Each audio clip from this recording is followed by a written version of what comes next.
तमाम सरकारी कार्यालय के चक्कर काटने के बाद न्याय न मिलने से आखिरकार किसानों को बैठना पड़ा सड़क पर।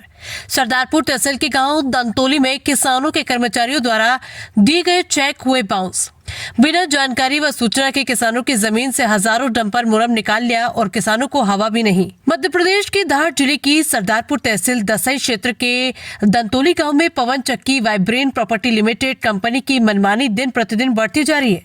कहीं किसी की जमीन पर बिना अनुमति से पोल खड़े करना, तो कहीं किसी की निजी जमीन से मुरम खोदकर निकालना और कहीं बिना अनुमति से किसानों के खेत में रोड डालना। इस प्रकार के लापरवाही दिन प्रतिदिन सामने आती जा रही है। लेकिन टप्पा तहसील के नायब तहसीलदार एसडीएम सरदारपुर के द्वारा कोई सुनवाई, दूसरी ओर से आज तक कंपनी पर कोई ठोस कार्रवाई नहीं। क्या प्रशासन जानकर भी अनजान बना हुआ है? किसान राहुल ने बताया कि हमारी जमीन 6 व्यक्तियों के नाम से, जो नानूराम, बालू, लालू, मोहन, पांचूबाई व नारायण के नाम से, जिसका सर्वे क्रमांक 77/1, 77/2, 77/3, 77/4, 77/5, 77/6 से राजस्व कागजों में दर्ज है, जिसे हम गाय के लिए चरी व मक्का बोते आ रहे हैं, जिसे चरी पशु के खाने के लिए बोई गई थी। लेकिन पवन चक्की के अधिकारी के द्वारा अपनी मनमानी करके बिना अनुमति, बिना सहमति से उक्त सर्वे नंबरों पर जेसीबी के द्वारा खड़ी फसल पर बड़े बड़े गड्ढे खोदकर लोहे के पोल गाड़ दिए गए व वाहनों को निकालने के लिए मुरम का रास्ता बना लिया गया और हमारे खेत के साइड में से मुरम भी खोद ले गए, जो उक्त कृषि भूमि से मुरम भी भरकर ले जाया जा रहा है।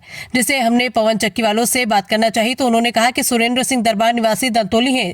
उन्होंने हमें सभी को 50,000 रुपए के चेक दिए और जब हमने टाइम अनुसार जब बैंक में चेक लगाया तो अकाउंट में पैसा न होने से हमारे सभी चेक बाउंस हो गए और हमने धार कलेक्टर जनसुनवाई, अनुविभागीय अधिकारी सरदारपुर, अनुविभागीय अधिकारी पुलिस सरदारपुर को भी अवगत करवाया, लेकिन हमारी समस्या का कोई समाधान नहीं हुआ।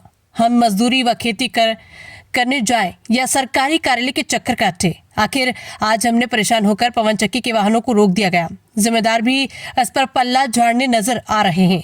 अब देखना ये होगा कि प्रशासन क्या इन किसानों की मदद करेगा या फिर इसी तरह क्षेत्र के किसान होते रहेंगे परेशान और पवन चक्की माफिया सरकारी जमीन व प्राइवेट जमीनों को खोखला करने में लगे हैं। शायद इन्हें प्रशासन की शरण मिली हुई है, इसलिए ये इस प्रकार जमीनों को खोखला करने में लगे हैं